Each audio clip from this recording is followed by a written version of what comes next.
It took nearly 5 years to find Brian Cole Jr., the man accused of placing pipe bombs outside of the RNC and DNC in 2021. Cole Jr. made his initial appearance in court yesterday, where he faces 2 criminal counts and a maximum of 20 years in prison. For years, we have had the very surveillance video that you're looking at. You see the suspect wearing a face mask, a gray hooded sweatshirt, black gloves. At approximately 7:54 p.m., he sits down on the DNC bench before placing one bomb. Surveillance video drops off for a few minutes, and then it resumes. And the suspect then places the RNC bomb at about 8:16 p.m. As the FBI notes, the suspect is, quote, wearing distinctive Nike Air Max Speed turf shoes, which are black and gray. You're looking at it with the yellow Nike logo. Fewer than 25,000 of these shoes were sold between August 2018 and January 2021. The FBI had all of this evidence for several years, and the Biden administration failed to close in on the suspect over a 4-year period. After just 10 months of the Trump administration, they located Brian Cole Jr. Fox News contributor Nicole Parker is the author of The Two FBI's Bravery and Betrayal, the perfect person to ask about this. You know, Nicole, as I look at this, there was a lot of evidence. Yes, he was covered in that surveillance video, but do you think they could have found this guy sooner? And why didn't the Biden administration? They absolutely could have found him sooner. I think that it is a clear, example of what I talk about over and over here on Fox and frankly in my book. There really were 2 FBIs when I was there. FBI 1, the good, solid FBI agents that just wanted to do their job, uphold the Constitution. FBI 2, Kayleigh, they completely politically and socially weaponized the agency, and it was so bad under the Biden administration, I made the decision to walk away. So as we look at this investigation of the pipe bomber in D.C., they had all of the evidence there. It wasn't a priority. The number one priority under the Biden administration, the Merrick Garland FBI and Christopher Wray, was going after the January 6th misdemeanors, President Trump himself and his supporters. And they were very brazen about it. They didn't even try to hide it. It was very well known to all of us in the agency, and that's not how the agency should function.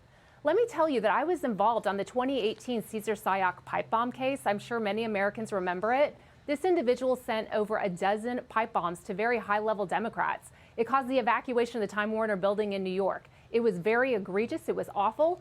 But do you know how long it took the FBI to solve that case? 4 days. From the moment that we had the evidence and the first pipe bomb was discovered, 4 days, that man was in handcuffs under the first Trump administration. And I'll tell you right now, the victims of that crime, they were all Democrats. Did President Trump sit back and say, you know what, those are my political opponents, so we're not going to go find the suspect in this? Absolutely not. And he applauded the work of the FBI agents back in 2018 and said, this individual deserves to go to jail, and he did. And that is the right way that the FBI should function. Lady Justice must be blind, justice must be served, no matter what side of the political spectrum you're on, and things need to happen in a fair way. You've got the evidence, do the investigation. Yeah, it seems rare a suspect just roams around for 5 years unnoticed. I do want to get to this quickly. This was a big arrest that happened yesterday. Didn't get a ton of attention, deserves to get a lot of attention. This is an individual. Here he is. We'll pull him up. He is accused of multiple sexual assault and serial kidnapping allegations. I was reading about one case, a 15-year-old he met on a dating platform. You see him there. He met this girl on a dating platform, takes her in a car, a gun is put to her head, all kinds of horrid sexual acts performed. You can imagine. But what strikes me about this 28-year-old had been sentenced in May in unrelated sexual assault cases, but under a plea agreement, a judge allowed him to serve no prison time. How much more do we have to hear? No prison time, and then they go on to harm mostly young women.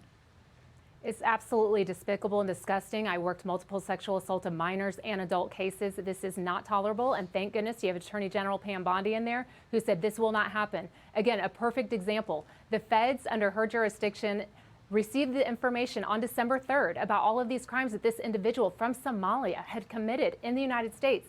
And she said, we're not tolerating this.